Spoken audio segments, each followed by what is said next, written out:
আসসালামু আলাইকুম। আমি ফারিয়া সরণি। 8 অনওয়ার্ডস এর পক্ষ থেকে আপনাদেরকে স্বাগতম।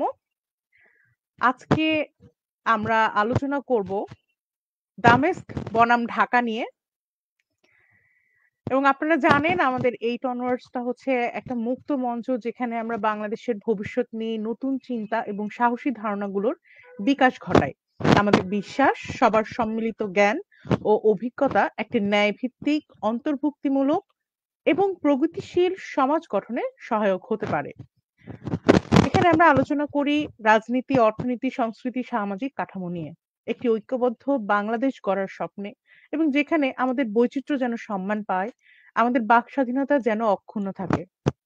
আমাদের এখানে সঠিক প্রশ্নগুলোর উত্তর খোঁজা হয়, এবং এই প্ল্যাটফর্মটি শুধুমাত্র কথোপকথনের জন্য নয়, এটা একটা নতুন ভবিষ্যৎ নির্মাণের জন্য। আজকে আমাদের যেই টপিকটা হচ্ছে দামেস্ক বনাম ঢাকা, বিপ্লব নাকি গণ অভ্যুত্থান, and the political system of Bangladesh. আরব বসন্ত কি বাংলাদেশ পর্যন্ত এসেছে, নাকি বাংলা বসন্ত আরব পর্যন্ত গিয়েছে, সেটাই আমাদের আলোচনার মূল লক্ষ্য। এবং আমরা দুটো ক্ষেত্রেই দেখেছি যে কিভাবে আমাদের একনায়ক তন্ত্রেরা আকাশে উড়ে পালিয়ে গিয়েছে। তো প্রথমে বাংলাদেশ নিয়ে আমরা একটু কথা বলবো। বাংলাদেশ নিয়ে কথা বলতে প্রথমে আমি বলবো মোল্লা আজাদ ভাইয়াকে। মোল্লা আজাদ ভাইয়া। আসসালামু আলাইকুম। আমরা কিছুদিন আগে আমরা আরেকটি অভ্যুত্থান প্রত্যক্ষ করলাম, যা হয়েছে আমাদের সিরিয়াতে, যা দীর্ঘ 13 থেকে 14 বছর ধরে সেখানে যুদ্ধ চলছিল। এবং আমাদের অনেকেই বলছে যে আসলে আরব বসন্ত নাকি বাংলা বসন্ত আরব পর্যন্ত গেছে। এই জিনিসটা বেশ ইম্পর্টেন্ট একটি ইস্যু, কারণ বাংলা বসন্তর অনেক আগে আরব বসন্ত শুরু হয়েছে। তবে আরব বসন্তের বিষয়টাতে আসি। সিরিয়ার যে পরিস্থিতি, এই পরিস্থিতি অনেক আলাদা। আমি যে মতামত দিব কিংবা আমি যে ইনফরমেশনটা পেয়েছি, সেটার এগেনস্টে কমপক্ষে 10টা আলাদা ইনফরমেশন পাওয়া যাবে, এবং এই নিয়ে তর্ক বিতর্ক আলটিমেটলি চলতে থাকবে। এটা নিয়ে শেষ কিছু নয়। এখন বাংলা বসন্তর যে বিষয়টা, বাংলাদেশেও আমরা সেই মোটামুটি 14 পর থেকে আমরা আন্দোলন করে যাচ্ছি, এবং আরেকটু আগে টানলে বলা যায় যে আমাদের আন্দোলনটা সেই তত্ত্বাবধায়ক সরকারের আমল থেকে মোটামুটি 2006 সাল থেকে আমাদের আন্দোলনটা শুরু হয়েছে, এবং আমরা বিভিন্নভাবে নির্যাতিত হওয়া শুরু করেছি সেটা পরে, এবং 14 সালের পর থেকে সেই অত্যাচারটা আমাদের মাত্রা ছাড়িয়েছে অন্যভাবে।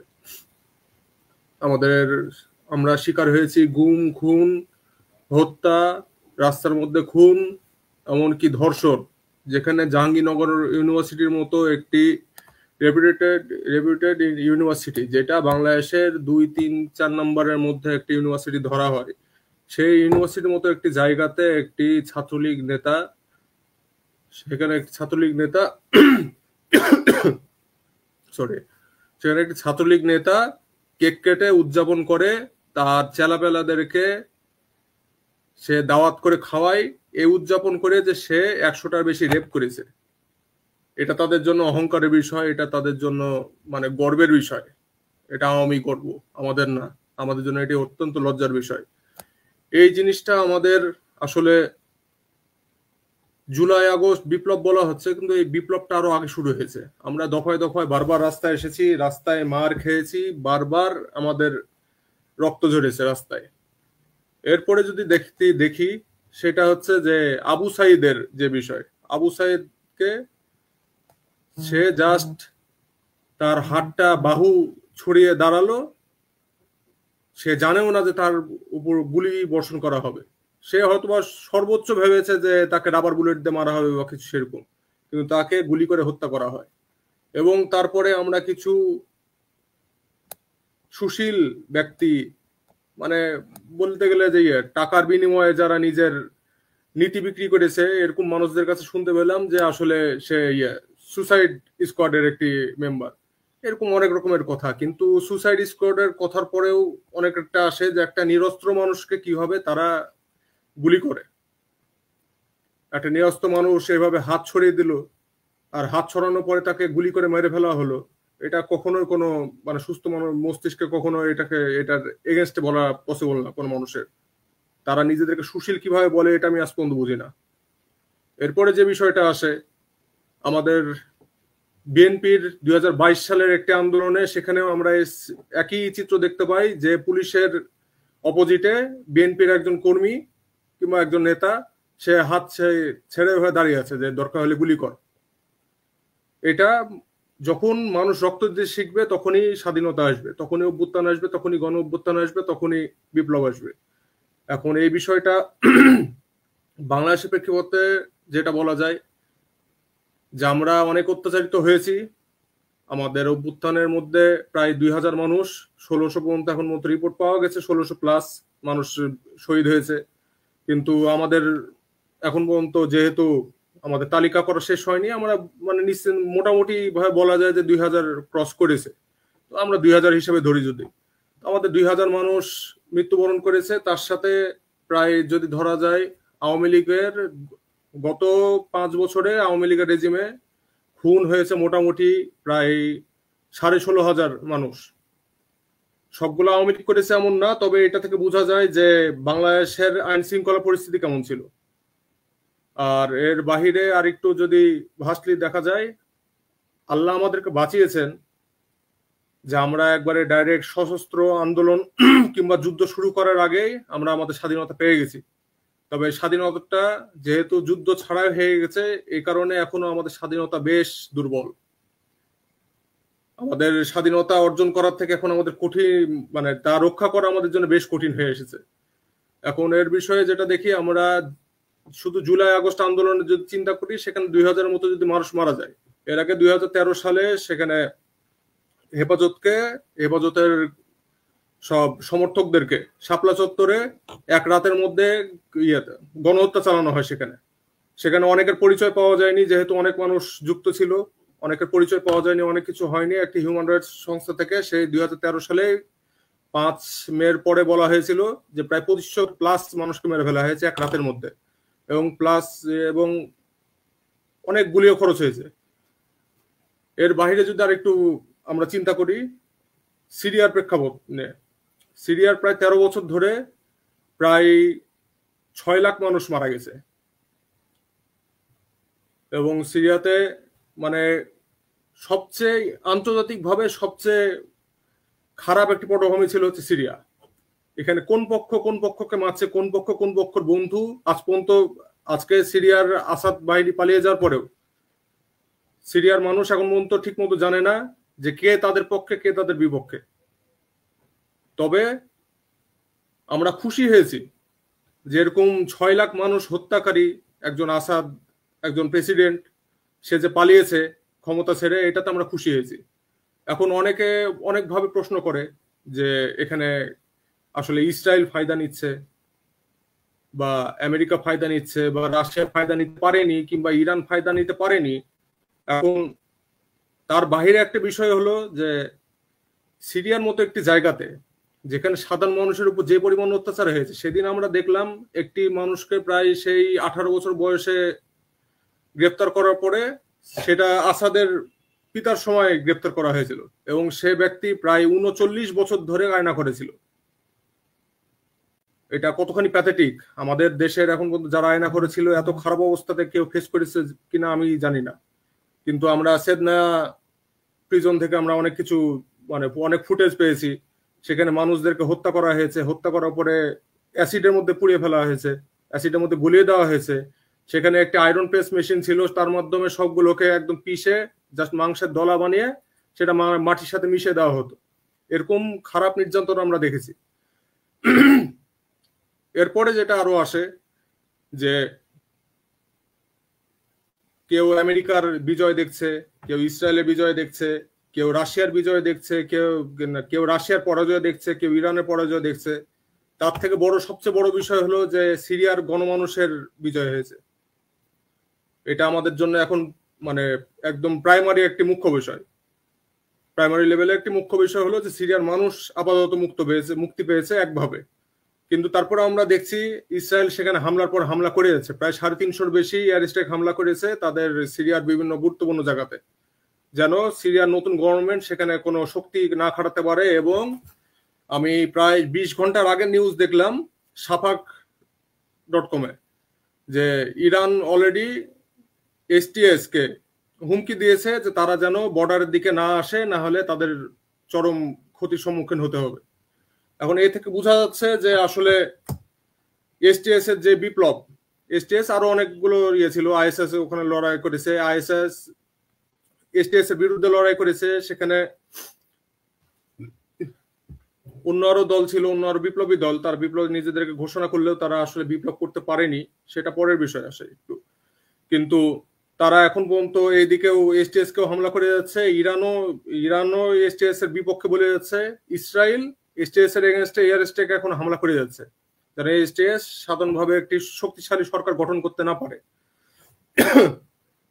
এরপরে যা আসে সেটা হলো যে ইসরায়েলের এতখানি হামলার পরে আমরা এসটিএস কে ইসরায়েলের, আর যাই হোক, ইসরায়েলের দোসর বা ইসরায়েলের দালাল এগুলো আমরা বলতে পারি না। আমাদের মধ্যে কিছু আমরা মানুষকে দেখেছি যারা আসাদপন্থী বলি বা ইরানপন্থী বলি, তারা মোটামুটি এসটিএস বলুক বা মানে তারা সিরিয়ার মানুষকেই আলটিমেটলি ইসরায়েলের দালাল বানিয়ে ফেলছে। এটা কখনো আমি সমর্থন করি না। যাই হোক, ধন্যবাদ।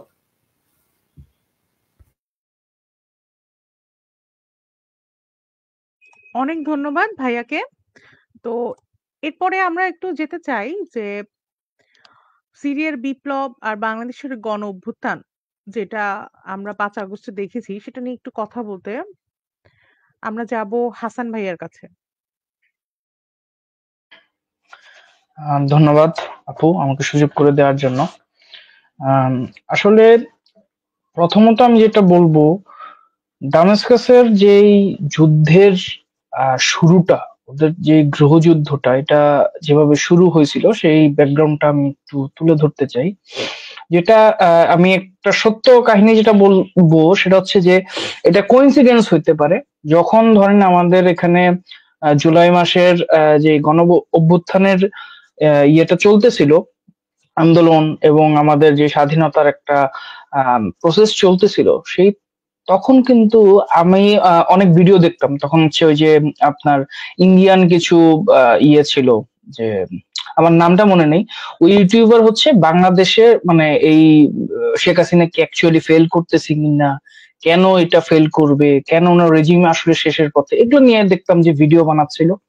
তো উনারই একটা ভিডিও ছিল কিভাবে সিরিয়ান ওয়ারটা স্টার্ট হয়েছে, যেহেতু এটা একনায়কতন্ত্রের মতনই, সো ওই ভিডিওটা রিকমেন্ডেড আসছে। তখন আমি ওইটা বসে বসে দেখছিলাম যে কেন আসলে সিরিয়ান ওয়ারটা স্টার্ট হয়েছিল। তো ছোট করে যদি আমি বলি, 2011 সালে মার্চ মাসে হচ্ছে এরকম একটা ওদের ডেমোক্রেটিক গভর্নমেন্ট চায় এবং আরব লীগের নামে একটা সংঘবদ্ধ কিছু মানুষজন হয়।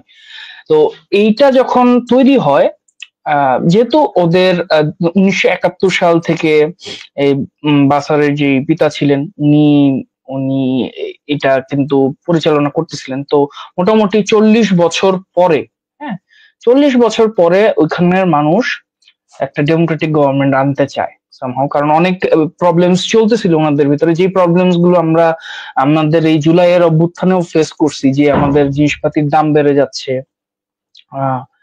এছাড়া হয়তো বা আরো কোনো ইস্যুস ছিল, ওগুলাতে আমরা না গেলাম। তো এরপরে যেটা হচ্ছে, তাদের 11 কি 12 বছরের একটা বাচ্চা, সে ওয়ালে সামথিং বাশারের এগেইনস্টে একটা জিনিস লিখছে আর কি, যে সামথিং যে এটা স্বৈরাচার, নিপাকচার, এই টাইপের কিছু একটা লিখে সে আসছে। বাশারের আর্মিকে অর্ডার দেওয়া হয়েছে ওই বাচ্চাকে যাতে অ্যারেস্ট করা হয় এবং যাতে তাকে শুট করা হয়, এবং এরপর যাতে এই টাইপের ইয়া না দেখানো হয়। এবং ওই যে আমি যদি রং না হয়ে থাকি, এরকমই একটা কাহিনী ঘটছে যে ওখানে তাকে এরকম ভাবে মারা হয়েছে। এরপর থেকে মানুষের ভিতরে একটা গ্রাস জমে গেছে যে এই গভর্নমেন্ট কেন এরকম 11 বছর বা 12 বছরের একটা বাচ্চাকে এভাবে মেরে ফেললো। সে তাদের তখন মনে হয়েছে যে তাদের বাক স্বাধীনতাটা আসলে শেষ হয়ে যাচ্ছে। এরপরে কিন্তু তারা বিভিন্ন মিলিশিয়া গ্রুপ বা অনেক ছোট ছোট গ্রুপে ডিভাইড হয়ে যায় এবং একটা গৃহযুদ্ধ শুরু হয়ে যায় চারিদিকে। তো আমাদের যে গণ অভ্যুত্থানটা হয়েছে এটা কিন্তু আমি বলবো যে খুবই শান্তিপূর্ণ একটা, মানে আমি বলবো না যে এখানে শহীদ কম বা এইসব কম্পারিজন না, আমি বলবো যে আমাদের এখানে কোনো যুদ্ধে জড়ানো হয়নি আমরা। মানে এটা খুবই আমাদের মনে হয় যে মিনিমাল একটা স্টেটের মধ্যে দিয়ে আমরা একটা স্বাধীনতা পেয়েছি আর কি। আহ, তবে আমি যেটা বলবো, যদি ইন কেস যদি আমাদের আসলেই কোনো সিরিয়ার মতন অবস্থা হতো, তাহলে কিন্তু বাংলাদেশ আর বাংলাদেশ থাকতো না। কারণ আপনি দেখবেন ইউএসএ বা রাশিয়া যেই কয়েকটা দেশের এখানেই যুদ্ধ করতে গেছে, বিশেষ করে মিডল ইস্টের, সবগুলো কিন্তু তাতে কিন্তু অর্থনৈতিক ভাবে মাজা ভাঙা হয়ে গেছে। এবং আমরা জানি না নিয়ার ফিউচারে তারা অ্যাকচুয়ালি উঠে দাঁড়াতে পারবে কিনা বা এটা কতটা পসিবল। এবং হিউম্যানিটেরিয়ান বিষয়গুলো তো আরো তাদের এখন ফ্রুট ক্রাইসিস চলতেছে, তারা যাদের মারা গেছে, ইভেন সিরিয়ার ওই সময় হচ্ছে জার্মানি অনেক সিরিয়ানদেরকে শরণার্থী দিছিল।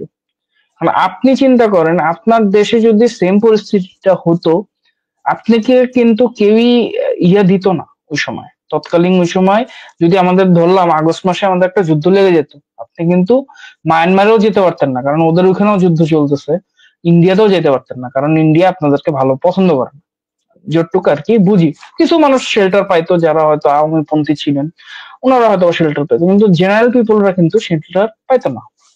সো এটা আমি বলবো যে একটা ব্লেসিং আমাদের প্রতি, যে আমাদের যুদ্ধ বা স্বাধীনতার যেই ইয়েটা ছিল এটা কোনো প্রকার গৃহযুদ্ধের দিকে মুখ নেয় নাই। কারণ আমি যতটুক মানে কিছু নিউজ দেখছি ওই সময়, ইভেন 4 আগস্ট বা 5 আগস্টের দিনও যে আর্মির কাছে অ্যামুনিশন দেয়া হয়েছে এবং ওপেন ফায়ার করার জন্য বলা হয়েছে। সো জিনিসটা কিন্তু আমি অ্যাকচুয়ালি ওই দিন খুবই ভয়ে ছিলাম যে জিনিসটা কি তাহলে সিরিয়ার দিকে যাচ্ছে কিনা। কারণ আগের সপ্তাহে আমি এই টাইপের একটা ভিডিও দেখছি যে সিরিয়ার যুদ্ধ কিভাবে শুরু হয়েছে, এবং দেখেন খুবই ওই বাচ্চাটাকে মেরে ফেলার জন্যই কিন্তু একটা বিশাল বড় হয়েছে। এবং আমাদের এই গণঅভ্যুত্থানটা কিভাবে শুরু হয়েছে, আবু সাইদকে যখন গুলি করে মারা হয়েছে, এবং আমার যখন আমার একটা ভার্সিটির ভাই তানভিনকে, তাকেও কিন্তু এভাবে মেরে ফেলা হয়েছে উত্তরাতে। তো সে এই জিনিসগুলো করার মাধ্যমে সরকার একটা অঘোষিত যুদ্ধের ভিতরে পড়ে গেছে, এবং সেভাবেই কিন্তু আলটিমেটলি আমাদের এই স্বাধীনতাটা অর্জন হয়েছে। আমি বলবো যে আমাদের এই স্বাধীনতাটা দামেস্কাসের সাথে, হ্যাঁ আপনার কিছু কিছু দিক দিয়ে মিল আছে, আবার অনেক দিক দিয়ে মিলও নাই। আমরা যেই যেই সিন যে একটু আগে মোল্লা আজাদ ভাই যে বললেন, ওনাদের যে আয়নাঘর আছে বা আছে, কারাগার গুলো আছে, ওখানে যে সিন গুলো দেখছি, আমার মনে হয় বাংলাদেশে আপাতত এখন পর্যন্ত এরকম মানে নৃশংস বা এত ডেঞ্জারাস ধরনের লোকজন যে 39 বছর ধরে একজনকে আটকায় রাখবে। এবং আমি একটা ছবিও দেখছি, খুব ভাইরাল হয়েছে ছবিটা, যে একজনের পা বাঁধা, একদম জীর্ণ শীর্ণ কঙ্কাল টাইপের একটা মানুষ, তার পা বাঁধা ওই ধরেন 6 ফিট বাই 2 ফিট একটা জায়গার ভিতরে এভাবে বেঁধে রাখছে তাকে। তো সে কন্টিনিউয়াসলি অ্যাটলিস্ট আমি যদি যুদ্ধের সময় ধরলাম যে তাকে যদি ধরা হয়, তাহলে কিন্তু 13 বছর, অলমোস্ট 13-14 বছর মোটামুটি তাকে আটকায় রাখা হয়েছে এইভাবে। এটা কিন্তু কম কিছু না। এবং আমি বলবো যে অনেক মানুষকে যারা এক সময় হয়তো ভারত বিরোধী একটা আন্দোলন করার চেষ্টা করছে বা ভারত বিরোধী একটা কথা বলছে, তখনই কিন্তু তাকে হয়তো বা সরকারের বিভিন্ন কর্মী তারা হোক বা যেটাই হোক, তারা কিন্তু এটা প্রহার করছে বা তাদেরকে একটা আটকায় রাখা হয়েছে। আমি বলবো যে মানে এইটা আমাদের দেশের একটা দিক দিয়ে বাক স্বাধীনতাটা ওই দেশেও ছিল না, আমাদের দেশেও ছিল না, এখন হয়তো আসতেছে। বাট আমি বাক স্বাধীনতা নিয়ে কিছুটা কনসার্ন এখনো। কারণ হচ্ছে আমি কয়েকদিন আগে, এই যে কালকে না পরশুদিন দেখলাম গাজীপুর চৌরাস্তাতে আপনার ইস্ট ওয়েস্টের একটা সিএসসির ছাত্রকে 5 জন নাকি ছুরিকাঘাত করে মেরে ফেলছে আর কি। তো সেও নাকি ইন্ডিয়ার এগেনস্টে একটা স্ট্যাটাস দিছিল, এরপরে তাকে মেরে ফেলা হলো। তো আমার মনে হয় যে আমরা এখনো আমাদের পূর্ণ বাক স্বাধীনতার জন্য যেটা সেটা এখনো পাইনি, কারণ আমি এখন পর্যন্ত ওইটার না কোনো কেস বা কোনো পুলিশ ইনভেস্টিগেশন আমি এখন পর্যন্ত কিছু দেখিনি। সো এখন যে আমি বলবো, আমি আজকে বলতেছি আপনাদেরকে এখন এই কথাগুলো, কালকে যে আমি থাকবো না এটার কি গ্যারান্টি আছে? কালকে তো এই যে ভিডিও দেখার পরে যে কেউ এসে তো আমাকে অ্যাটাক করতে পারে যে ভাই এ তো তাহলে নিশ্চয়ই বিএনপির লোক বা এ শিবিরের লোক। অথচ আমি কিন্তু সাধারণ একটা জনগণ। এখন সাধারণ জনগণ হয়ে যদি আমি কথা না বলতে পারি, আমার দেশের ক্ষতির কথা না বলতে পারি, তাহলে তো এটা তো কোনো বাক স্বাধীনতার ভিতরে পড়লো না। যাই হোক, তো আমি জিনিসটাকে একটু দূরে নিয়ে গেছি। তাও তো ফারিয়া আপু, এটাই হচ্ছে আপাতত আমার দামেস্ক বনাম যে ঢাকার বিবরণ আর কি। ধন্যবাদ। ধন্যবাদ ভাইয়াকে। আমরা বাংলাদেশ এবং সিরিয়া দুটার ক্ষেত্রে একটা খুব ইম্পর্টেন্ট পয়েন্ট পেয়েছি, সেটা হচ্ছে আমাদের ইয়েলো মিডিয়ার ভূমিকা। তো ইয়েলো মিডিয়ার সংজ্ঞা তো আমরা জানি, সেটা হচ্ছে প্রোপাগান্ডা চালিত মিডিয়া যা জনমতকে প্রভাবিত ও বিরোধিতা দমন করতে ব্যবহৃত হয়। আসাদ এবং হাসিনা উভয় শাসন এই মিডিয়াকে নিয়ন্ত্রণ করেই ব্যবহার করেছেন।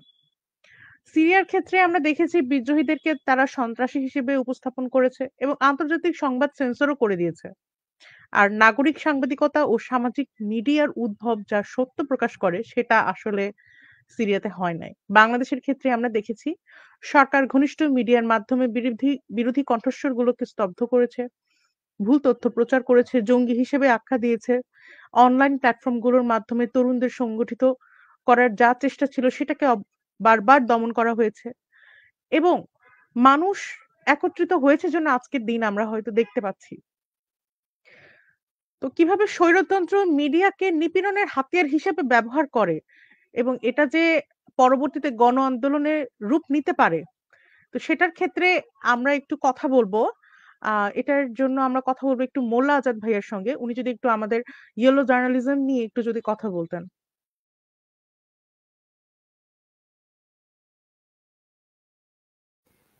ধন্যবাদ। আসলে আমাদের ইয়েলো জার্নালিজম নিয়ে যদি বলি, এটা আমি একটু আগে মেনশন করেছি যে আমাদের দেশে যারা সুশীল বলে নিজেদেরকে, বুদ্ধিজীবী বলে কিংবা সুশীল বলে, এরা আসলে কেউই সুশীল না। মোটামুটি 90 to 95% কিংবা 98% পর্যন্ত যদি বলা হয়, মিডিয়ার বেশিরভাগই কোনো না কোনো ভাবে তাদের আত্মা বিক্রি করেছে। কেউ আওয়ামী লীগ দল হিসাবে, কেউ নীতি নৈতিকতার দিক দিয়ে, কেউ ইন্ডিয়ার দিক দিয়ে। আমি আমাদের গত এপিসোডে বলেছি যে 2022 সালে একটি সাংবাদিকের কথা, যে সে আগে নিউট্রাল ভাবে লেখালেখি করলে বা ইয়ে করলেও সে মোটামুটি কয়েক বছর ধরে, মানে 22 সালের আগে কয়েক বছর ধরে সে মানে বিএনপি জামাত এগুলোর এগেনস্টে এবং আওয়ামী লীগের পক্ষে বলা শুরু করে। এবং সে মোটামুটি তাকে এই বিষয়ে জিজ্ঞাসা করা হলে সে অকপটে স্বীকার করে যে বাংলাদেশে তার যে ইনকাম, মানে শুধু সাংবাদিকতার পেশা থেকে যে ইনকাম সর্বোচ্চ 30 থেকে 40 হাজার টাকা এরকম একটা সে স্যালারি পেত, এবং সে খুব একটা যে আপগ্রেড লেভেলের বা খুব একটা উঁচু মানের সাংবাদিক তা না, কিন্তু সে যা পেত তাতে তার ফ্যামিলি খুব একটি সচ্ছলভাবে চলতে পারতো না। এরপরে হলো কি, তাকে পার্শ্ববর্তী দেশের মানে ইন্ডিয়ার রস তাকে অফার দেয় যে সে যদি বিএনপি জামাতের এগেনস্টে বলে তারপরে আওয়ামী লীগের পক্ষে লিখে, তাহলে তাকে এক্সট্রা ভাবে বেনিফিট দেওয়া হবে। সেক্ষেত্রে তার প্রতি মাসে তার অ্যাকাউন্টে যুক্ত হতো প্রায় 1200 পাউন্ড। 1200 পাউন্ড মানে এখানে প্রায় 1.5 লাখ টাকা ছাড়িয়ে যায় যদি আমি ভুল না হয়। এখন তার জন্য এটা অনেক, এবং সে শুধু কিছু এই টাকার বিনিময়ে সে তার নিজের আত্মা বিক্রি করে দেয়, তার নিজের নীতি নৈতিকতা সবকিছু বিক্রি করে দেয়।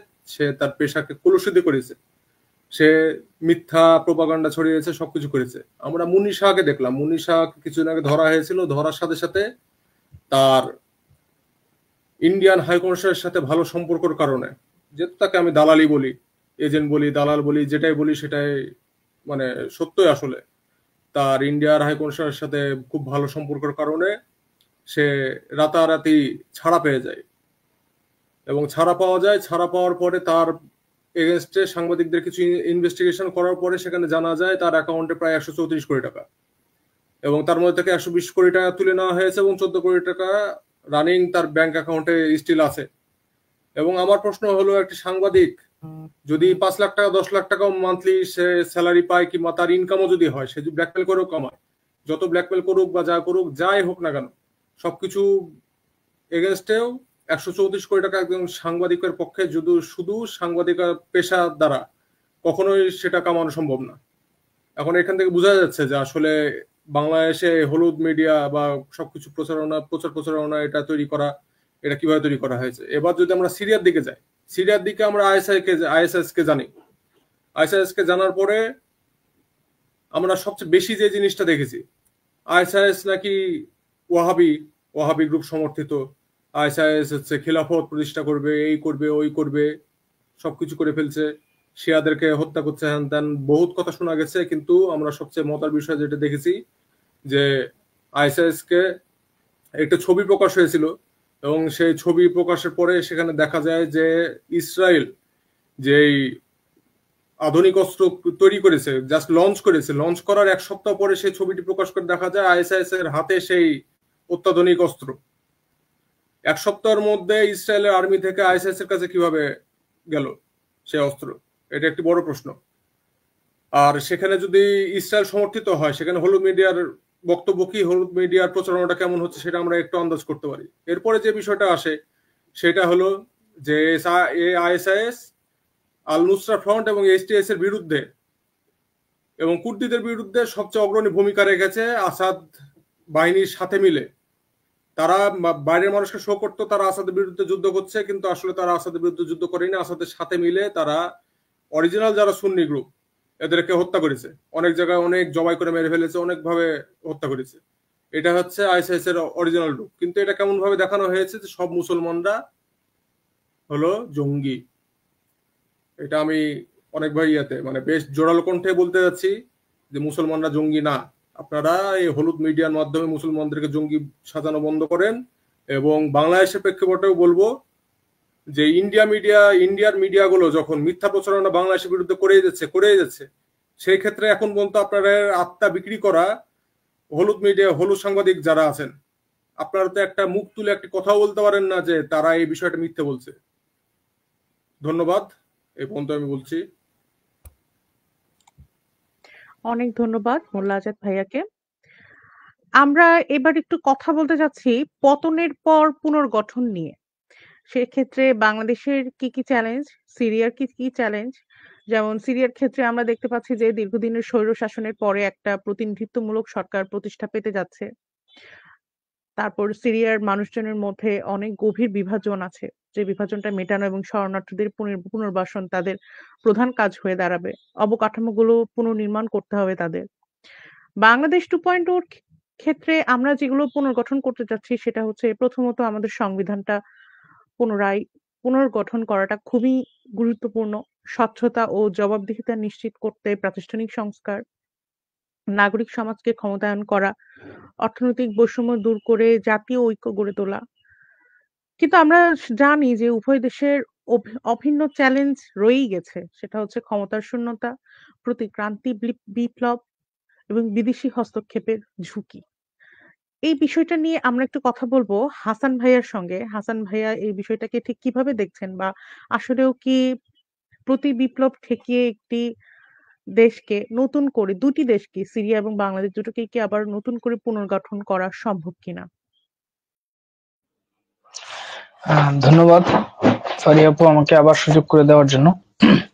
তো প্রথমত এখানে আমি বাংলাদেশ এবং সিরিয়ার কিছু পার্থক্য আগে বলি এবং গণঅভ্যুত্থানের যে বিষয়টা আসছে, আমাদের সবচেয়ে বড় পাওয়ার ছিল হচ্ছে আমাদের ছাত্ররা। এই গণঅভ্যুত্থানটা শুরু হয়েছে কিন্তু ছাত্রদের দ্বারা। এরপর আস্তে আস্তে আমরা যারা কর্মজীবী মানুষ আছি বা যারা হচ্ছে একদম খেটে খাওয়া মানুষ, তারা আস্তে আস্তে জয়েন করছে। এরপর দেখা গেছে যে একদম বৃদ্ধ বা অন্যান্য যারা কাজ করতেছে তারাও আস্তে আস্তে জয়েন করা শুরু করছেন। তো আমাদের ভিতরে কিন্তু একটা ইউনিটি ছিল এবং ধরেন ক্ষমতার যেই একটা ইয়ে ছিল সেটা কিন্তু আমরা কখনোই চিন্তা ভাবনা করিনি শুরুতে। এবং সিরিয়াতে যে প্রবলেমটা আমি এখন মানে লাস্ট 4-5 দিনে দেখলাম যে তাদের এখানে আসলে কে সেন্ট্রাল পাওয়ারে আছে সেটা নিয়ে তাদের একটা বিশাল মানে মতের বিপরীত অবস্থা আছে। হ্যাঁ, কেউ এখন ধরে নিতেছে যে এখানে যারা ইরানি পন্থী তারা বসবে, কেউ বলতেছে যারা রাশিয়ান পন্থী তারা বসবে, আবার কিছু কিছু গ্রুপ ইয়ে করতেছে যে আমি যেটা শুনতেছি যে ইসরায়েলি বাহিনী আক্রমণ করে, কারণ এখন কেউ যেহেতু এই দেশের আর মিলিটারি পাওয়ার নাই, তো যে যতটুক পারতেছে সবাই এটা নাকি আক্রমণ করে যে যার মতন নিয়ে নিতেছে। এইটা কিন্তু আমাদের ক্ষেত্রে হয় নাই। এখন যদি ধরেন আমাদের এরকম শেখ হাসিনা চলে যাওয়ার পরে যদি ভারত আক্রমণ করে বসতো বা মায়ানমার আক্রমণ করে বসতো, তাও কিন্তু আমাদের প্রতিরোধ হতো, কারণ আমাদের সেনাবাহিনী কিন্তু আমাদের সাথে ছিল।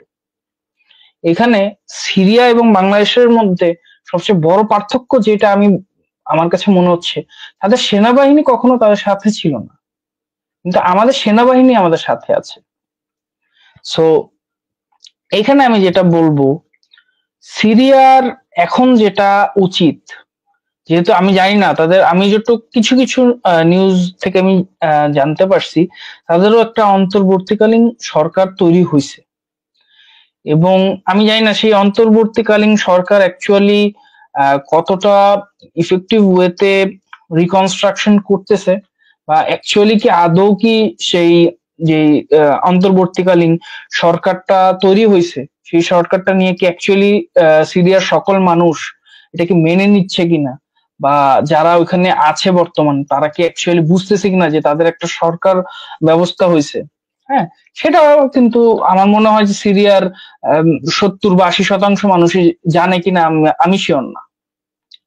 বাংলাদেশের ক্ষেত্রে যেটা হয়েছে, যেদিন 3 দিনের ভিতরে আমাদের অন্তর্বর্তীকালীন সরকার তৈরি হয়ে গেছে, এবং এতে আমি বলবো যে আমাদের কিন্তু প্রেসিডেন্ট ইয়ে করে নাই, রিজাইন করে নাই। সিরিয়ার ক্ষেত্রে যেটা হয়েছে, তাদের প্রেসিডেন্ট কিন্তু রিজাইন করে চলে গেছে। সো এই মুমেন্টে অ্যাকচুয়ালি তাদের তো কেউ পাওয়ারে নাই।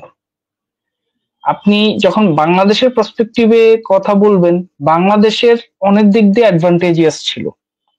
আপনার এই গণঅভ্যুত্থানের শুরু থেকেই কিছু দিক থেকে আমরা খুব অ্যাডভান্টেজ পাইছি। ফার্স্ট অফ অল আমাদের স্টুডেন্টরা ছিল, আমাদের ইউনিটি ছিল, এবং লাস্টের 3-4 দিনে আমি যেটা পাইছি আমাদের সেনাবাহিনী ছিল। সো ইন টোটালে আমাদের যদি ধরেন মায়ানমারও অ্যাটাক করতো বা ইন্ডিয়াও যদি অ্যাটাক করতো, ধরে নিলাম তারা যদি অ্যাটাক করতো, আমাদের কিন্তু আর্মি ছিল। এন্ড আমরা দেখছি যে আর্মি, আমরা যখন পুলিশ সব চলে গেছে বা কোন থানায় কেউ নাই, এই আর্মি কিন্তু নিজ থেকে বলছে যে কোনো প্রকার প্রবলেম হলে আমাদেরকে ফোন দিবেন, আমরা ব্যবস্থা নেব। এবং আমার স্টিল মনে আছে আমার নিজের সোসাইটিতে আমি নিজে গার্ড দিছি রাত্রেবেলা, যাতে ধরেন আমাদের মা বাবা বা সিনিয়র যারা আছেন তারা যাতে ঘুমাতে পারেন। আমরা নিজেরা গিয়েই কিন্তু এখানে গার্ড দিছি যাতে কোনো ডাকাতি না হতে পারে, কোনো চুরি না হয়। হ্যাঁ, তো এই বিষয়টাতে আমি বলবো যে আমার মনে হয় দামাস্কাসের বা সিরিয়ান যারা আছেন তাদের আসলে বাঙালি এবং বাংলাদেশের মানুষদের কাছ থেকে এই শিক্ষাটা নিতে পারেন ওনারা কিভাবে আসলে ইউনিটিটা মেনটেন করতে হবে। এবং প্রথমত আপনাদের একমত হইতে হবে যে না, এখন আমি বলবো যে শিবির বলেন, বিএনপি বলেন, বামপন্থী বলেন, একটা জিনিস কিন্তু তাদের ভিতরে একটা একমত ছিল যে না ঠিক আছে, ইউনূস স্যার আসছেন, উনি প্রধান উপদেষ্টা হিসেবে ঠিক আছে। এটা কিন্তু একটা জনমতের একটা ইয়ে ছিল, এবং আমি যতটুকু দেখলাম যে এই মতামতের পথে এই গ্রুপ অফ পিপল বাদ দিলাম যারা হয়তো আওয়ামী ঘেঁষা ছিল বা যারা অ্যাকচুয়ালি কনসার্ন না পলিটিক্স নিয়ে, ঠিক আছে, তারা বলছে আরে দূর, এটা হয়েছে হাবি জাবি যেটাই হোক, but majority people was happy. ঠিক আছে, সো আমি বলবো যে একটা ইন্টারিম গভর্নমেন্ট যদি সিরিয়াতে তৈরি হয়ে থাকে, আর দ্য সিরিয়ানস হ্যাপি, মানে তাদের আগে তাদের লিডার ঠিক করতে হবে যে আমি এদের কথা শুনবো। ঠিক আছে, এবং আমার মনে হয় যে তাদের স্টুডেন্ট বা ইয়াং পিপল যারা আছে তাদেরকে অনেক কাজ করতে হবে। তাদের দেশটা, বাংলাদেশে তো কোনো যুদ্ধই লাগেনি এবং বাংলাদেশ কিন্তু কোনো ধ্বংস হয় নাই, ওদের দেশ কিন্তু পুরো ধ্বংস অবস্থা আছে, এবং এখান থেকে রিকনস্ট্রাকশন করতে গেলে তাদের আগামী 5 বছর বলেন বা 10 বছর বলেন, তাদেরকে অনেক কাঠখড় পোড়াতে হবে। কারণ মোটামুটি 71 সাল থেকে এই 50 বছর, প্রায় 53 বছর ধরে তারা একটা একনায়কতন্ত্রের আন্ডারে ছিল। অনেক কিছু ধ্বংস হয়ে গেছে। তাদের বিভিন্ন ধরনের গভর্নমেন্ট আসছে, বিভিন্ন ধরনের ফোর্স আসছে। এর মধ্যে তো আইএস এর এই যে কাহিনীটা ছিল, এবং মোল্লা আজাদ ভাই যে কথাটা বলছেন এখানে, যে ইসরায়েলির আর্মি যে ইনভলভড, এটা কিন্তু আমরা হলি আর্টিজনের যে অ্যাটাকটা হয়েছে সেখানেও কিন্তু আমরা মোটামুটি একটা প্রুফ বা ধরে দেখা যায় যে এগুলা আসলে ইসরায়েলি বাহিনী বা মোসাদের এখানে হাত ছিল। এবং আমার একটা যেটা আমি শিওর না, বাট আমার যেটা মনে হয় এবং মোসাদ তাদের ভিতরে একটা খুবই গভীর সম্পর্ক আছে, এবং মোসাদেরও প্রচুর পরিমাণ এজেন্ট বাংলাদেশে আছে। এর এজেন্ট হয়তো বা এখন কমে গেছে, কিন্তু মোসাদের এজেন্ট এখনো আছে। সো এটা আমাদের আসলে বাংলাদেশ বলেন বা আমার মনে হয় মোল্লা আজাদ ভাই কিছু বলতে চাচ্ছেন। একটু কারেকশন আছে, সেটা হলো যে আপনি হয়তো জানেন না যে এর বেশ কিছু ট্রেনিং মোসাদের হাতে হয়, মোসাদের আন্ডারে। হ্যাঁ জি, আমি মোল্লা আজাদ ভাই, আমি ওইটাই বলতেছিলাম যে তাদের ভিতরে একটা গভীর অবশ্যই একটা রিলেশনশিপ না থাকলে তো ট্রেনিং বলেন, এই ট্রেনিং গুলো আমি যতটুকু জানি যে ইউএসএও দিয়ে থাকে। ইউএসএ এর আন্ডারেই হচ্ছে এই ইসরায়েলি বাহিনী এবং ইন্ডিয়ান বাহিনী, তারা এখান থেকে তাদের যেই কিছু প্যারামিলিটারি ফোর্স আছে তারা ট্রেনিং নেয়, এবং ইন্ডিয়ান কিছু কমান্ডো বাহিনীও সেখান থেকে ট্রেনিং প্রাপ্ত হয়। তো যেটা হচ্ছে যে আমার মনে হয় যে ইসরায়েলের এখানে একটা মানে ইসরায়েল চাবে সিরিয়ার যতটুক অংশ নেওয়া যায়, কারণ তারা একটা বিস্তৃতি চাচ্ছে এখন। আমার যেটা মনে হয় সব দিক থেকেই কিন্তু একটা জেনোসাইড চলতেছে, এবং সিরিয়াকে এটা প্রতিহত করতে হবে। সত্যি কথা বলতে সিরিয়ার আপন মানুষগুলাই হচ্ছে তাদের এখন এগেনস্টে। তারা নিজেরাই জানেন না তাদের লিডারকে। প্রথমত আমি বলবো, ভাই আপনাদের লিডার ঠিক করেন। কোথাও যদি আপনার একটা লিডারই না থাকে, আপনি কার বেসিসে কথা বলবেন? আপনি তো আগাতে পারবেন না কোনোভাবে। তো আপনার একটা লিডার ঠিক করতে হবে। লিডার ঠিক করার পরে সেখানে আপনার একটা আপনার ধরেন আপনার যদি একটা দেশকে আপনি একটা বডি তুলনা করেন, আপনার বডিতে যদি ফাইট ব্যাক করারই জিনিস না থাকে, যে কোনো ভাইরাসের সাথে আপনাকে অ্যাটাক করতে পারবে। আপনি যদি একটা শরীর চিন্তা করেন একটা দেশকে, তো সেইভাবে আমি বলবো যে তার ভিতরে অ্যান্টিবডিজ তৈরি করতে হবে, মানে হচ্ছে তার মিলিটারি। হ্যাঁ আমি বুঝতে পারতেছি যে এখন ইসরায়েল যে কাজটা করতেছে তাদের, আমি কালকে একটা নিউজ দেখলাম যে তাদের যে মিলিটারি বেস বা যেগুলো হচ্ছে ওয়েপনের স্টক আছে সেগুলোতে অ্যাটাক করতেছে। মানে ইটস ক্লিয়ার যে ইসরায়েল চাচ্ছে না যে সিরিয়া তাদের একটা ব্যাকবোন থাকুক, কারণ এই ওয়েপন গুলো তার আবার ইসরায়েল অথবা ইউএসএ থেকে কিনতে হবে, নাহলে রাশিয়ার থেকে কিনতে হবে, তাই না? এখানে তারা বিজনেস করবে, এটা সবাই ক্লিয়ার হয়ে গেছে। এবং আরেকটা বিষয় হচ্ছে ইসরায়েলকে যে ফাইট ব্যাক করার মতন মিলিটারি থাকা দরকার, সেটাও সিরিয়াকে রাখতে দিবে না। আমি বলবো যে আমি আসলে এখন স্বাধীনতা, যে ওই কথাটা আবার বলবো, স্বাধীনতা পাওয়ার চেয়ে স্বাধীনতা অর্জন করা যেরকম এই অর্জন করার থেকে রক্ষা করা যেরকম কঠিন, সিরিয়ার ক্ষেত্রে সিমিলার কথাটাই বলবো যে আসলে আপনারা স্বাধীন হয়েছেন 53 বছর পরে, কিন্তু এটা রক্ষা করতে হবে। এখন আপনাকে আরো 50 বছর বা 53 বছর যদি সেটা কাজ করতে হয়, you have to have that mind যে আপনাকে কাজ করতে হবে।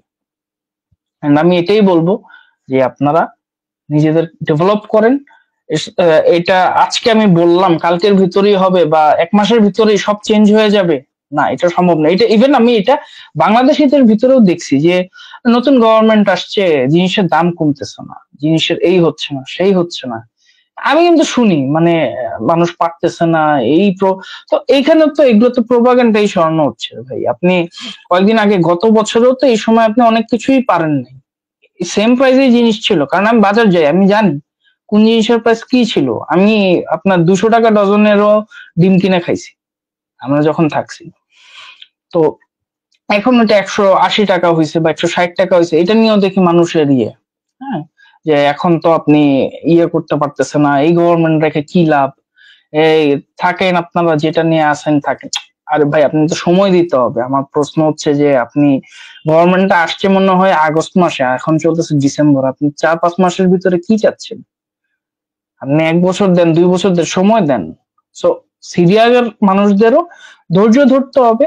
ধৈর্য ধরলে আশা করি যে সামনের দিনগুলোতে ওদের জন্য ভালো সময় আসবে। একটা শান্তির পৃথিবী আমরা চাই সবাই। সো এরকম শান্তির পৃথিবী আমরা গড়তে পারবো। এই মতবাদ নিয়ে আমি আমার বক্তব্য শেষ করতেছি। ধন্যবাদ আপু। এবারে আমরা ইভান ভাইয়ার কাছে যাব।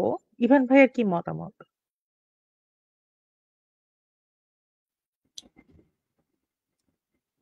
আম, মোল্লা ভাই, হাসান ভাই অনেক কিছু অ্যাকচুয়ালি ক্লিয়ার করে ফেলেছে অলরেডি সিএর ইস্যুতে। এবং আজকের টপিকটা যেহেতু দামেস্ক বনাম ঢাকা, বিপ্লব নাকি গণ অভ্যুত্থান, দা পলিটিক্যাল সিস্টেম অফ বাংলাদেশ।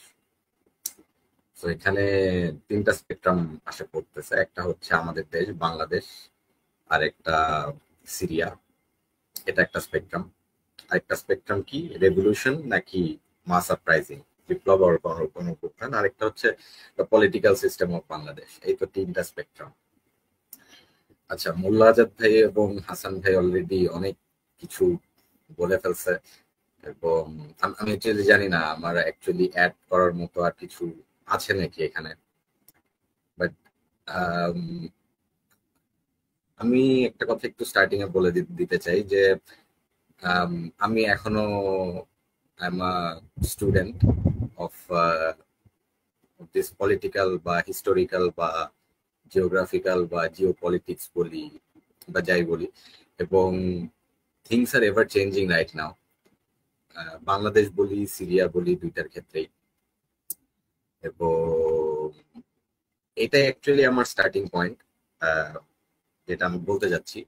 এবং সবসময় দেখা যায় যে সবকিছুর কনক্লুশন অ্যাকচুয়ালি আমরা যাইতে পারি না বা যাওয়া পসিবল হয় না, বিকজ ভূ রাজনীতি বলি বা ইন্টেলিজেন্স সোর্স বলি বা হিস্টোরি বলি বা পার্সপেক্টিভ বলি কোনো ইনসিডেন্টের, এটা দেখা যায় হয় এক, যারা ব্যাপারগুলো ঘটায় তাদের ইন্টেনশন থাকে আরেক, এবং আমরা যারা দেখি অ্যাজ অ্যান অডিয়েন্স আমাদের পার্সপেক্টিভ থাকে অন্যরকম, এবং এক একজনের এক এক রকম থাকে। এবং এক একজন এক এক বিষয় দেখে, এরকম 3 লেয়ারের বিষয়গুলো দেখে আমরা হচ্ছে এটা জাজ করি। Same with history. আজকে হাসান ভাই একটা জিনিস দেখলো, হাসান ভাই এটা ওনার মতো করে লিখবে, মোল্লা ভাই ওনার মতো করে লিখবে, আর আপু আপনি আপনার মতো করে লিখবেন, আমি আমার মতো করে ব্যাপারটা লিখবো। আমরা যখন মারা যাব আজকে থেকে 100 বছর পর, আমাদের 4 জনের বক্তব্য ডিফারেন্ট হবে, কিন্তু আমরা হয়ে যাবো এক একজন হিস্টোরিয়ান, আমাদের ব্যাপারগুলো এরকম হবে। জার্নালিজমের ক্ষেত্রেও ব্যাপারটা কাইন্ড অফ সেম। এবং আমি কয়েকদিন আগে আমাদের নর্থ সাউথ ইউনিভার্সিটির একজন ফ্যাকাল্টি, উনি রাজনীতিতেও বেশ অ্যাক্টিভ, ববি হাজ্জাদ স্যার। উনি ভালো একটা কথা বলেছিলেন এই সিরিয়া ইস্যুতে। ওনার কথাটা দিয়ে আমি ব্যাপারটা একটু স্টার্ট করার চেষ্টা করতেছি। সেটা হচ্ছে উনি বলেছিলেন যে এই যে বাংলাদেশের যে ইস্যুটা, মাইনরিটি ইস্যুটা যে ভারতে স্টার্ট হইলো, ভারতের মিডিয়ার সংবাদ দেখে সিএনএন এবং বিবিসি তারা হচ্ছে ওই বেজ নিউজ করা শুরু করছিল। আচ্ছা, সো স্যারের এই বক্তব্যটা একটা জিনিস মানে প্রমাণ হইলো যে even we can not sometimes trust the news media outlets of BBC and CNN, যেখানে আমরা একটা বায়াস কাজ করে যে আচ্ছা সিএনএন এবং বিবিসি যেহেতু আসছে, তার মানে ওকে এই নিউজটাই হয়তো সঠিক হবে। So this is how it works. পরে আমাদের বাংলাদেশি মিডিয়া থেকে আমরা সহ টুইটারে, ফেসবুকে, সোশ্যাল মিডিয়াতে ক্যাম্পেইন করলাম, তারপর হচ্ছে এটা ইন্টারন্যাশনালি একটা, এবং এখনো চলতেছে মিডিয়া ওয়ার্ড যে চলতেছে। সো এই হইলো খালি আমাদের বাংলাদেশের সিম্পল একটা পার্সপেক্টিভ। আমাদের enemy clear, Awami League, India, propaganda, 3টা খুবই ছোট ছোট ডিরেক্ট ডিস্টিংক্ট পয়েন্ট। এই হচ্ছে আমাদের ঢাকা টু দিল্লির যে কাহিনী। এর মধ্যেই হচ্ছে কত ঝামেলা, মিডিয়া বলি বা যাই বলি, এবং আমাদের কান্ট্রির সিচুয়েশন বলি। এই সবগুলোর সাথে আই উড সে 100 টাইমসও যদি আমি মাল্টিপ্লাই করি, সিরিয়ার মিডিয়া বলি, গ্রাউন্ড সিচুয়েশন বলি, ইন্টেলিজেন্স বলি, এবং যে জিওপলিটিক্যাল ইস্যুস বলি, কমপ্লেক্সিটি যেমন স্ট্রাকচারে বেশি, ঠিক তেমন আই উড সে মাল্টিটিউডে হচ্ছে এটা বাড়তে থাকে, মানে এখনো বাড়তেছে, এটা এখনো চলমান। রাশিয়ার যে আরটি চ্যানেল, ওখান থেকে এক টাইপের নিউজ দিচ্ছে, বিবিসি থেকে এক নিউজ দিচ্ছে, সিএনএন থেকে নিউজ দিচ্ছে, আর আল জাজিরা থেকে এক টাইপের নিউজ দিচ্ছে। এবং আমাদের মিডিয়াতেও এক একজন মানে এক এক জায়গা থেকে এক এক ভাবে নিউজ দিচ্ছে। এমনকি আমি এরকম দেখতে পাচ্ছি যে একটা ম্যাপে দেখাচ্ছে এই রেবেল গ্রুপ এই অংশ দখল করছে সিরিয়ার মধ্যে, আবার আরেকটা নিউজ মিডিয়ায় দেখাচ্ছে যে না, তারা হচ্ছে এই অংশগুলা হচ্ছে দখল করেনি, এই অংশগুলা দখল করছে। So this is how the situation of Syria is like. তার মধ্যে ইসরায়েল ইজ কনস্ট্যান্টলি অ্যাটাকিং, এটা হচ্ছে আরেকটা পয়েন্ট। অ্যান্ড বাংলাদেশে if you think about it, বাংলাদেশে কিন্তু অ্যাকচুয়ালি মানে মানে অনেকে অনেক কথা বলতেছে যে বাংলাদেশেরটা আর সিরিয়ার মধ্যে পার্থক্যটা কি। আমি বলবো বাংলাদেশ আর সিরিয়ার মধ্যে ইস্যুর মধ্যে সবচেয়ে বড় পার্থক্যটা হচ্ছে এই যে আমরা যারা এখানে যারা আন্দোলনের স্টেক হোল্ডার যারা ছিল, মানে মেইন ফ্রন্ট লাইনে মানে কোঅর্ডিনেটর যারা, পাবলিক ইউনিভার্সিটির যারা স্টুডেন্ট, তারা যে main coordinator, they weren't fixed on their purpose of ousting Hasina in the first place. এটা কিন্তু একটা ধাপে ধাপে আসছে, খুবই কম ছোট একটা টাইম ফ্রেমের মধ্যে। প্রথমে এটা স্টার্ট হয়েছিল তাদের কোটা দিয়ে, এবং এভাবে করে দফায় দফায় চেঞ্জ হয়েছে and stuff like that. Whereas সিরিয়ার এটা it was a long, like 2011 থেকে স্টার্ট হয়েছে। অ্যাকচুয়ালি আরো কাহিনী আছে, আরো অনেক কাহিনী আছে, মানে এটা একটা এপিসোডে কভার করা it's impossible, it's totally impossible. এটা 2-3 ঘন্টা টানা কথা বলতে বলতেও শেষ হবে না। আমি খুব ট্রাই করতেছি এটাকে যত বিটসে শেষ করা যায়। তো 2011 থেকে স্টার্ট হয়েছে, অনেক গ্রুপ আসছে এখানে, ইসলামিক গ্রুপ কিছু আসছে, কিছু কার্ডিশ গ্রুপ আসছে, টার্কি বেস গ্রুপ আসছে, নেটো বেস গ্রুপ আসছে, ইসরায়েল বেস গ্রুপ আসছে, সিরিয়ার মধ্যকার কিছু গ্রুপ আসছে, এবং এদের মধ্যে আরো অনেক সাব গ্রুপ আছে। আমি আগে ভাবতাম গ্রুপ মেবি ম্যাক্সিমাম 10টা বা এরকম কিছু একটা হবে। আমি একটু ঘাটাঘাটি করে দেখলাম আরো মাল্টিটিউড অনেক গ্রুপস আছে। এইচটিএস এর আন্ডারে আরো অনেক সাব গ্রুপ আছে, এসডিএফ, কার্ডিশ, এদের আন্ডারে অনেক সাব গ্রুপ আছে। এবং এক গ্রুপ আরেক গ্রুপের সাথে হচ্ছে দেখা যায় ফ্রেন্ডলি রিলেশন হলে দেখা যাচ্ছে আরেক গ্রুপের সাথে ওদের একটা মানে হাউ টু সে দিস একটা টার্সেল লাগে যাচ্ছে। সো মানে দ্যাটস দ্য থিং, ইন ডিটেইলসে বলতে গেলে কথা আসলে শেষ হবে না। এবং আমি যেটা মনে করি ওয়াই ইজ ভেরি ইম্পর্টেন্ট, এই যে বিপ্লব, গণ অভ্যুত্থান, দামেশ, ঢাকা এবং the political system of Bangladesh, এই তিনটা যদি আমরা ইস্যু সমন্বয় করি, এই জায়গাটাই সবচেয়ে ইম্পর্টেন্ট ইস্যু হবে যে আমার লক্ষ্যটা কি ছিল। আমি যদি এখন এটা খুবই ভালো হয়েছে অবশ্যই, আগের রেজিম ভাঙছে, এটা খুবই ভালো একটা হাউ টু সে দিস একটা একটা একটা পরিস্থিতি এখন ক্রিয়েট হয়েছে যে she is gone, the previous regime is gone. But সমস্যা হচ্ছে আমাদের যারা লিডে ছিল, দে ওয়ার নেভার ফোকাস, তাদের শুরুর ইন্টেনশন কখনোই ছিল না to oust Sheikh Hasina from the power. That's the thing. এবং শীত মানে 24-এ আমরা যেটা দেখতেছি, this is not everything the previous regime did. Previous রেজিমের অত্যাচার এবং সবকিছু এইসব শুরু হয়েছে 2006 সালের সরি বিএনপি জামাতের যে জোট সরকার ছিল সেটা তাণ্ডবের মধ্য দিয়ে। পিলখানা হয়েছে, মাঝখান দিয়ে শাপলা হয়েছে, অনেক গুম খুন হয়েছে। এইগুলা যদি আমরা টোটালি অ্যাড করি, সাম আপ করি সব ইনসিডেন্ট, এবং জাস্ট 2024 বাদ দিয়ে দিলাম এই আন্দোলনটা, এটা আরো ম্যাসিভ একটা আকার ধারণ করে। আমি জানি না যারা ভিউয়ার্স যে দেখবে ভিডিওটা পরে তারা বুঝতে পারতেছে না আমি কোন বিষয়টা অ্যাকচুয়ালি পয়েন্ট আউট করতে যাচ্ছি। আমি কিন্তু লেটস জাস্ট সে আমি আন্দোলনের নামছি 24-এ, আমি কিন্তু বিএনপি জামাতের তাণ্ডবের জন্য নামি নাই, সরি জোট সরকারের উপর যে তাণ্ডব চালানো হয়েছিল ওইটার জন্য নামি নেই, পিলখানার জন্য নামি নেই, 2013 সালে শাপলার হত্যাকাণ্ডের কারণে আমি নামি নাই, এর মধ্যে গুম থেকে শুরু করে যত অত্যাচার করা হয়েছে এগুলোর জন্য এই ইন্টেনশনে আমি নামি নাই। এটা আমার ইন্টেনশন ছিল না। But as a form of mass protest বলি বা যে ইস্যুগুলি, ওটার জন্য আমি নেমে গেছি। যাই হোক, গোল ছোট ছিল compared to what we achieved, what was achieved by the coordinators. It's a very good thing. They got way more than they ever wanted, which is a very good thing. The problem is with the preparation. আজকে আমি একটা common মানুষ, আমি let's say হঠাৎ করে কোনো একটা reckless step নিয়ে ফেলছি এবং এটার জন্য কোনো একটা বড় একটা পলিটিক্যাল অ্যাচিভমেন্ট আমার হাতে চলে আসছে। সো এখন যে পলিটিক্যাল অ্যাচিভমেন্টটা চলে আসছে আমার হাতে, লেটস সে মোল্লা আজাদ ভাই হচ্ছে 10 বছরের রাজনীতি করতেছে। আমি এটা অনেকেই হচ্ছে ব্যাপারটা ভুল বুঝতে পারে, আমি কোনো পলিটিক্যাল পার্টিকে প্রমোট করতেছি না, আমি কোনো নির্বাচন প্রমোট করার কথা বলতেছি না এখানে। বাট আমার গোলটা ফিক্স ছিল না। I didn't want to topple the government. It just happened within 15 days.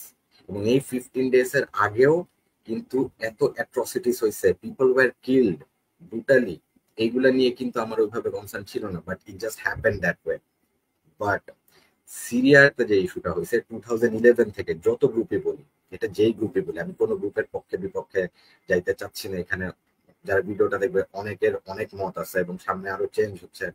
Even যে মোমেন্টে আমি কথা বলতেছি ওই টাইমে পর্যন্ত ন্যারেটিভ গুলো চেঞ্জ হচ্ছে এবং জানি না ফিউচারে এটা কোন জায়গাটায় দাঁড়াবে। বাট প্রত্যেকটা গ্রুপ এই 2011 থেকে যত গ্রুপ ফর্ম হয়েছে, ভাঙছে, আবার ফর্ম হয়েছে, এই 2011 থেকে তাদের একটাই উদ্দেশ্য ছিল, এই আসাদ সরকারকে সরানোর জন্য, ফ্রম 2011। সো ওদের সিগনিফিকেন্সটা বুঝেন সেখানে। If you think about it, let's say Mollah Azad ভাই আর হাসান ভাই 10 বছর ধরে তাদের অধিকারের জন্য লড়াই করে যাচ্ছে, একটা বাসা পাওয়ার জন্য। তাদেরকে বাসার থেকে বের করে দেওয়া হয়েছে কোনো কারণে, বিল্ডিং থেকে। আমি একদিন আশা করলাম কি, বাসার সামনে হচ্ছে অনশন করা শুরু করলাম, আর তারপর হচ্ছে বাড়ির মালিক হচ্ছে ভয়ে হচ্ছে আমাকে বাসাটা লিখে দিল। এটা কি আসলে ঠিক হইলো? আপাত দৃষ্টিতে এটা মনে হতে পারে ঠিক হইলো, কিন্তু আমি তো বাড়ি মানে পরিচালনা করতে জানি না। আমি আমি জাস্ট মানে মাত্র আসলাম এখানে, আমি চাকরি করি না, মানে কিছু করি না, আমি জাস্ট একটা student. This will create problems. At that moment maybe I'm a hero, at that moment maybe I'm a good person, বা আমি হয়তো মোল্লা আজাদ ভাই বা হাসান ভাইয়ের জন্য সেই স্বাধীনতাটা আনে দিতে পারছি। কিন্তু তারা যে এই 10টা বছর তারা যে মানে কষ্ট করতেছে, তাদের যে এক্সপিরিয়েন্স, ওটার সামনে কিন্তু মানে it's kind of I am trying to belittle them in some ways. এবং আমি এখন মোল্লা ভাই আর হাসান ভাই আসে আমাকে বলতেছে যে ইমান, তুমি তো এখন বাড়িওয়ালা হয়ে গেছো, সো এটা কেন সিরিয়ার দিকে যাচ্ছে, আমি আমি এটাই ট্রাই টু কানেক্টেড এবং why this is very important এই ইস্যুতে বলার জন্য। তো যাই হোক, তো হাসান ভাইয়ের মোল্লা ভাই এসে আমাকে বলতেছে যে এখন আমাদের কাঙ্ক্ষিত যে 2টা বাড়ি আমাকে একটু দিয়ে দাও। আমি বললাম কি, ঠিক আছে, আমি আগে আপনাদের বাড়িটা রেনোভেট করে নিই। এদিকে হাসান ভাই আর মোল্লা ভাই দাঁড়ায় আছে। So it will create confusion. আমি কখনো বাড়ি পরিচালনা করতে মানে করি নাই, করার কোনো এক্সপিরিয়েন্স নাই, এবং এনি টাইম আমি কিন্তু পারসুয়েডেড হইতে পারি যে কারো কথায়। আমি বয়সে, এক্সপিরিয়েন্সে, সব দিক থেকে আমার এটা মানতেই হবে যে আমার এখন যে কোনো step it will create confusions among the mass people. সিরিয়াতে কিন্তু এখন এটা হয় না। এটা কেন হয় না? বিকজ যেই দলই থাকুক, সেটা এইচটিএস বলি, সেটা কার্দিশ রেবেল ফোর্স বলি, সেটা আইএস বলি, সেটা হচ্ছে আমি নেটো ব্যাক ফোর্সেস বলি, বা আমি যেই ফোর্সই বলি না কেন, সিরিয়ার প্রত্যেকটা ফোর্সের আইডিয়াল আমরা জানি। আপনি ঘাটেন, আপনি পায়ে যাবেন। এবং এই আইডিয়ালটা 2011 সাল থেকে। আমি কিন্তু নিজে এখনো আমি আমার পলিটিক্যাল ফিলোসফি এস্টাবলিশ করিনি, যদিও আমার বাবা এবং চাচারা ওনারা পলিটিক্সে আছেন, বাট আমি নিজে হচ্ছে আমি নিজের কোনো পলিটিক্যাল ফিলোসফি বা আইডিওলজি এখনো ডেভেলপ করিনি। আমি পড়ছি, দেখছি এবং আস্তে আস্তে আরো জানবো। তো আপনি যখন আমাকে এরকম একটা জায়গায় সেট করে দিবেন, it will create confusions, it will create problems, it might create injustice, it will create propagandas, and it will also create মানে যে গভর্নমেন্ট আপনি একটা জিনিস খেয়াল করবেন, সিরিয়া কিন্তু এখন আসলে আরো বাজে অবস্থা হওয়ার কথা ছিল। অলরেডি অনেক বিষয় আসতেছে, বাট কম্পেয়ার টু দ্যাট ওরা কিন্তু এখনো গভর্নমেন্টটাকে স্টেবল, মানে সিরিয়াকে কাইন্ড অফ স্টেবল ধরে রাখতে পারছে ইনস্পাইট অফ ইসরায়েল যে যেভাবে ওয়েপেনারি ফ্যাক্টরি গুলোর উপর অ্যাটাক করলো, এরপরেও আমি যতদূর জানি কোনো সিভিয়ান ক্যাজুয়ালিটিস হয় নাই। আমি যদি এই জায়গাটায় ভুল করে থাকি, কেউ প্লিজ আমাকে জানাই দিবেন যে এই যে ফ্যাক্টরিতে যে হামলা হলো, ওয়েপেন ফ্যাক্টরিতে কেমিক্যাল ওয়েপেন্স গুলোর উপর কোনো সিভিলিয়ানের উপর প্রবাবলি হামলা করা হয়নি ফ্রম দ্য ইসরায়েলি ফোর্সেস আর কি।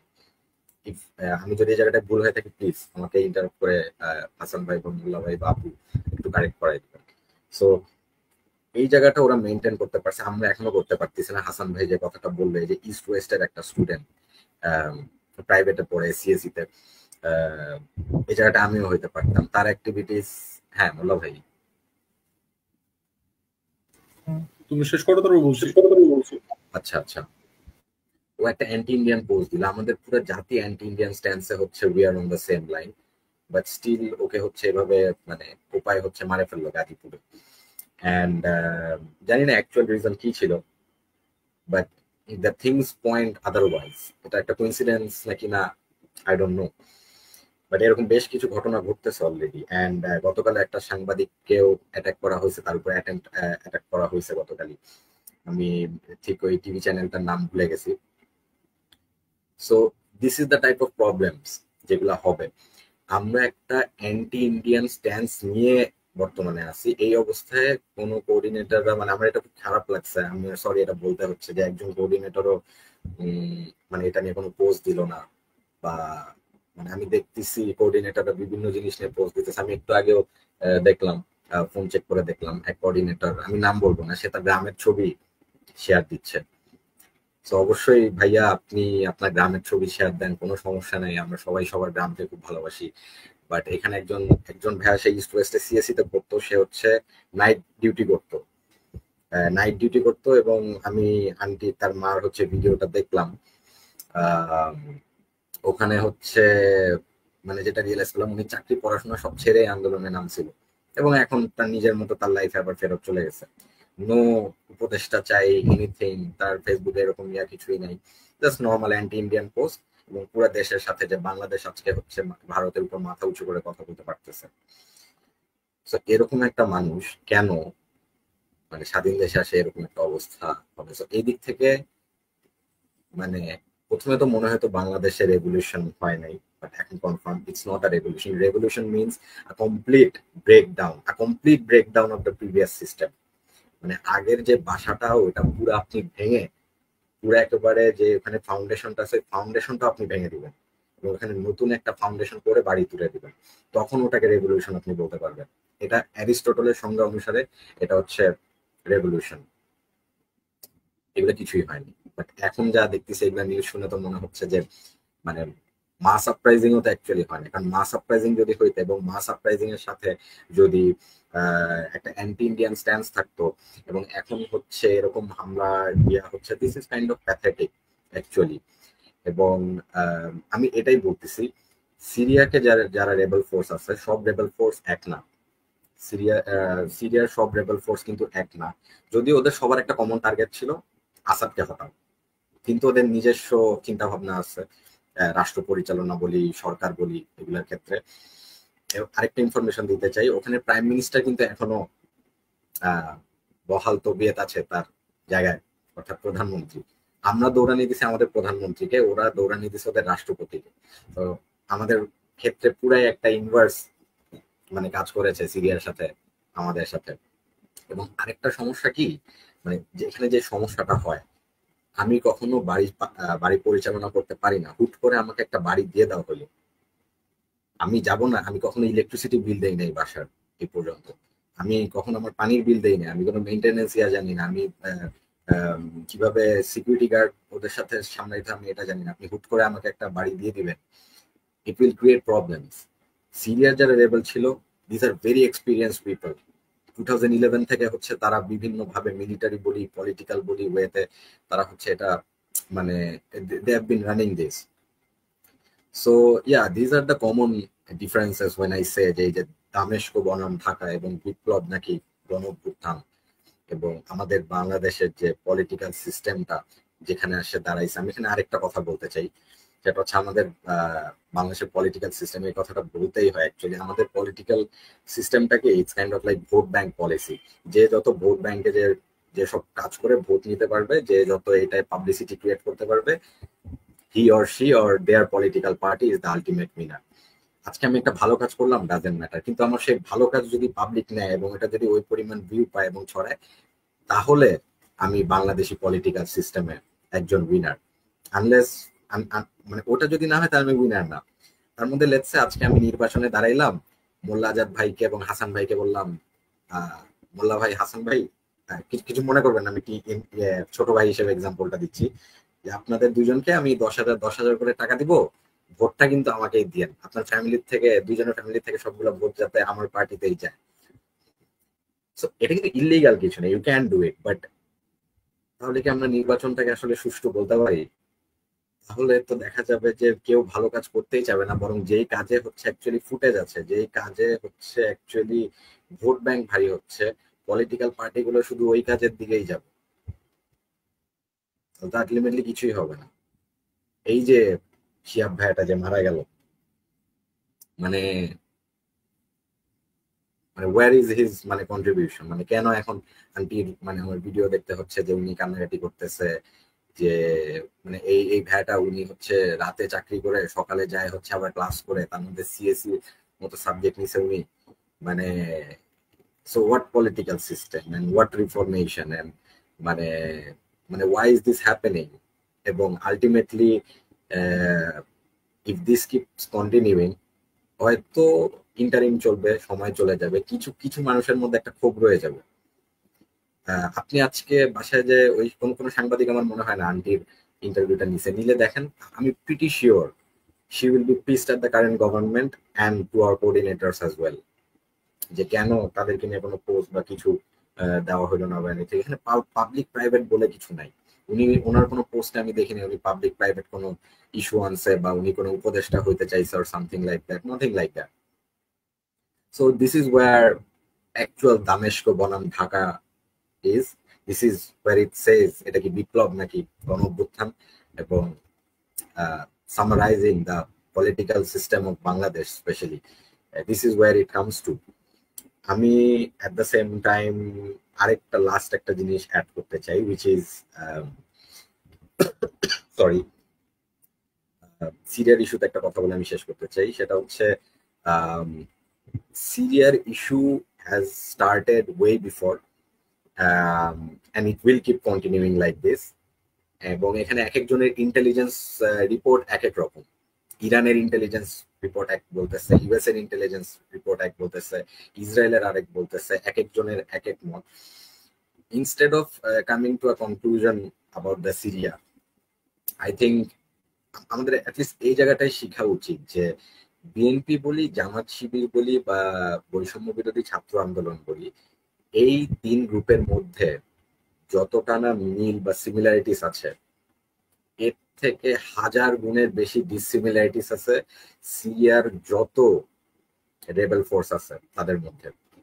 স্টিল তারা কিন্তু এখনো কান্ট্রিটাকে ধরে রাখছে, এখনো সিরিয়ান পপুলেশন এরিয়াটাকে ধরে রাখছে, স্পিরিটটাকে ধরে রাখছে, এবং প্রত্যেকটা গ্রুপ যে অ্যান্টি ইসরায়েল সেন্টিমেন্ট এই বিষয়টা ধরে রাখছে। অলদো কিছু পলিটিক্যাল ইয়ে আছে, এই জায়গায় অনেকে ডিসএগ্রি করবে, অনেকে অনেক নিউজ দিবে, I know, I understand that. I don't know everything. এবং anytime this situation can change. আমি শুরুতেই বলছি সিরিয়ার সিচুয়েশনটা extremely complex, it's extremely complicated. এটা 2-3 ঘন্টা নিয়ে এটা কথা বললে অ্যাকচুয়ালি শেষ হবে না। বাট সিন্স আমার দামেস্ক বনাম ঢাকা নিয়ে একটা কমন গ্রাউন্ডে আসতে হবে, আমি এই কথাগুলো বললাম। So yeah, that will be my point. আর থ্যাঙ্কস, দ্যাটস অল। আমরা আমাদের শেষ কথা মোল্লা আজাদ ভাইয়ের কাছ থেকে শুনবো। ধন্যবাদ ইভানকে, সে বেশ কয়েকটা ভালো ভালো পয়েন্ট তুলে ধরেছে। আমি আজকের এই পডকাস্টে বেশ কিছু পয়েন্ট তুলতে চাচ্ছিলাম না, তারপরে এখন যেহেতু ইভান তুলে ফেলেছে সেখানে না তুলে আমি পারছি না।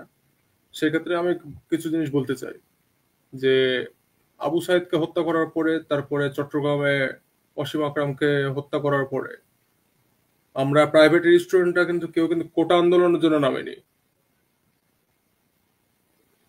এই জিনিস সবচেয়ে একটা ভালো একটা সবচেয়ে গুরুত্বপূর্ণ পয়েন্ট হলো, আমরা প্রাইভেট ইউনিভার্সিটি কখনো কোটা আন্দোলনের জন্য নামেনি, আমরা নেমেছি আমাদের ভাইদের হত্যার বিচারের জন্য। ঢাকা ইউনিভার্সিটি তো 18 তারিখের পর থেকেই হলেও নাই, কোথাও নাই, আলটিমেটলি কোথাও ছিল না। আর এরপরে যে ইস্যুটা আসে সেটা হলো যে আমাদের ছাত্রদল থেকে, ছাত্রদলের সভাপতি 16 তারিখেই 16 জুলাই তারা আহ্বান করেছিলেন যে আমি নিউজটা পড়েছি, নিউজটাতে ছিল যে আমরা সরকার পতনের আন্দোলনের জন্য কোটা আন্দোলনকারীদেরকে আমাদের পাশে চাই। সেইখানে বেশ কিছুদিন আগে, রিসেন্ট সময়ে, হাসনাত আব্দুল্লাহ একটি পোস্ট দিল যে তারা ইঙ্গিত করে, বিএনপি ছাত্রদল এগুলোকে ইঙ্গিত করে একটি পোস্ট দিল, ডাইরেক্ট নাম নেয়নি, যে সে লিখেছে যে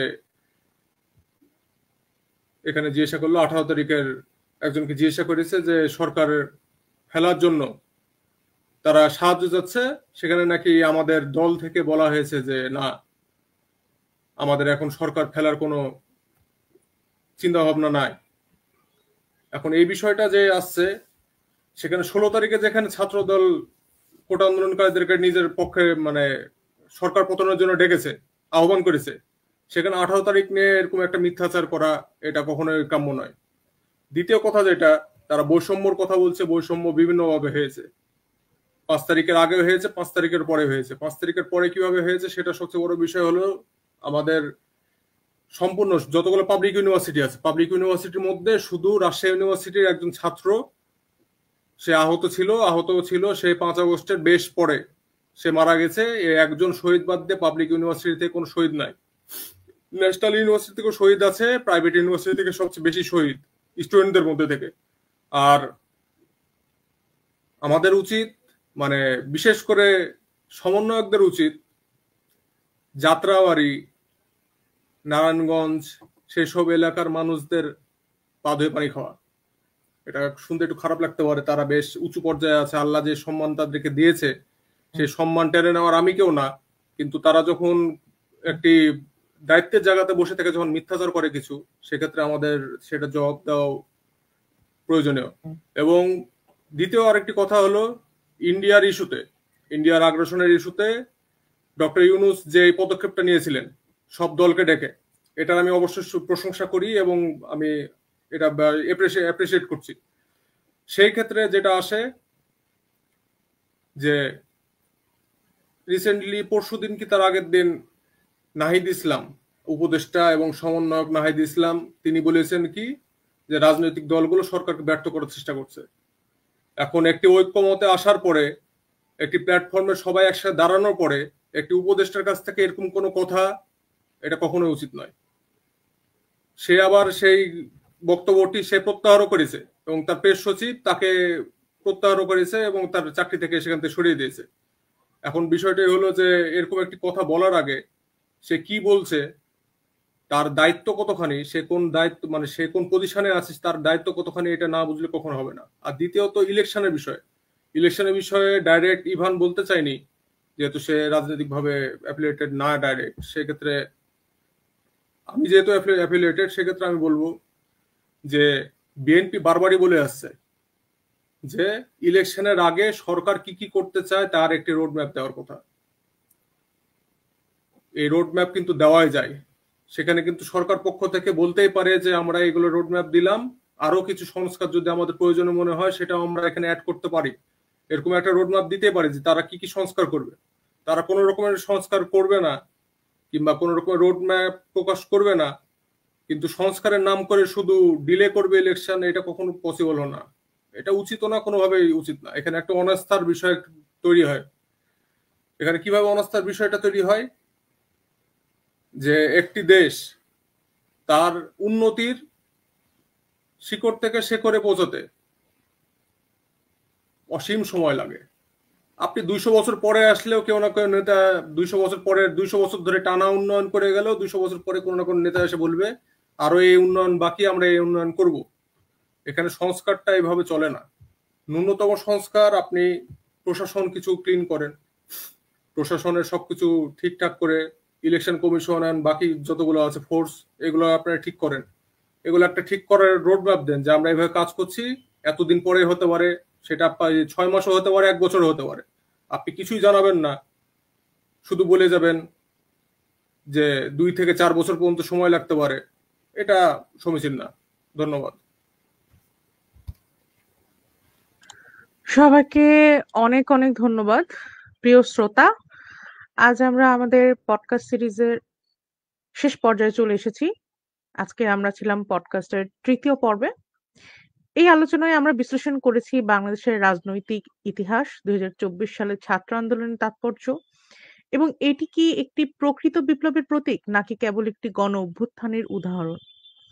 আমাদের আলোচনায় স্পষ্ট হয়েছে যে শুধু ক্ষমতার পরিবর্তন নয়, বরং কাঠামোগত ও নীতিগত পরিবর্তনই একটি জাতির প্রকৃত মুক্তির পথ। দামেস্কের অভিজ্ঞতা আমাদেরকে সতর্ক করে দিয়েছে, রাজনৈতিক পরিবর্তন যদি জনগণের চেতনার ভিত্তিতে না হয় তবে তা দীর্ঘস্থায়ী হবে না। বাংলাদেশের ভবিষ্যৎ সম্ভাবনাময়, কিন্তু এই সম্ভাবনাকে বাস্তবে পরিণত করতে হলে আমাদের গণতন্ত্র, ন্যায় বিচার এবং সমতার চেতনায় এক হতে হবে।